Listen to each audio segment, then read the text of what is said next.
Salut, comment vas-tu aujourd'hui? J'espère que tu vas bien. Je fais cette vidéo aujourd'hui parce que j'ai ressenti le besoin de partager quelque chose qui m'est resté après une de mes études bibliques récemment, que le Saint-Esprit m'a guidée à faire. En ce moment, je suis en train d'étudier qui est Jésus à travers une étude biblique.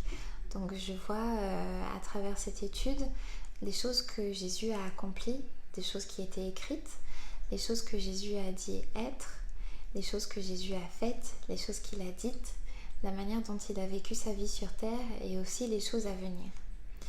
Et donc, à travers cette étude, il y a certaines choses qui me sont vraiment restées, qui m'ont beaucoup marquée, dont notamment l'humilité, son amour et sa compassion.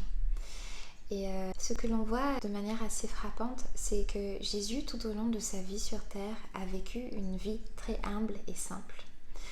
Déjà, Jésus, il avait quitté sa position de gloire au ciel pour venir sur terre en tant qu'être humain dans la chair.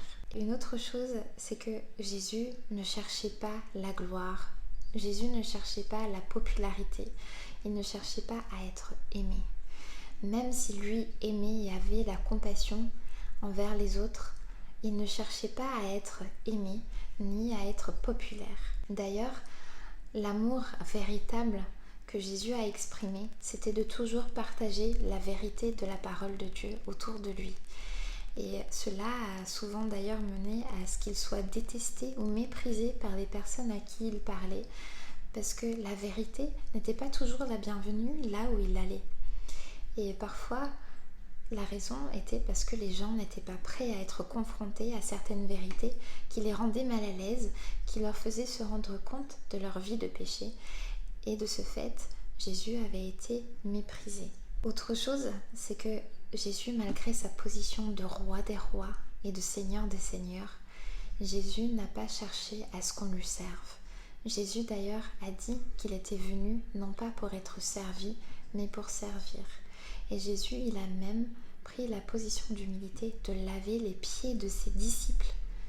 Il a lavé les pieds de ses disciples. Et il l'a fait aussi pour leur apprendre quelle est l'humilité, quel est l'amour envers les autres. Donc la Bible nous dit que nous ne pouvons pas être amis du monde et être suiveurs de Christ. Cela est impossible et incompatible. Donc je sais qu'il n'est pas toujours facile parce que lorsque nous prenons la décision de suivre Christ, il y a beaucoup de gens qui nous tournent le dos, il y a des personnes qui nous abandonnent, il y a des personnes qui nous méprisent et qui n'aiment pas du tout le choix que nous avons fait. Mais ne te décourage pas, cela est normal. Parce que tout comme Jésus, nous ne pouvons pas être populaires ni aimés par tous, parce que nous suivons Christ. Et déjà, même Christ lui-même n'a pas été aimé ni apprécié partout où il allait. Donc il en est normal que nous non plus ne le soyons pas. Mais ne sois pas découragé. Et sache que même si toutes les personnes de la terre te tournent le dos, Jésus ne t'abandonnera jamais. Il t'aime et il est toujours avec toi. Reste abondamment béni, prends soin de toi et je te dis à très bientôt. Bye!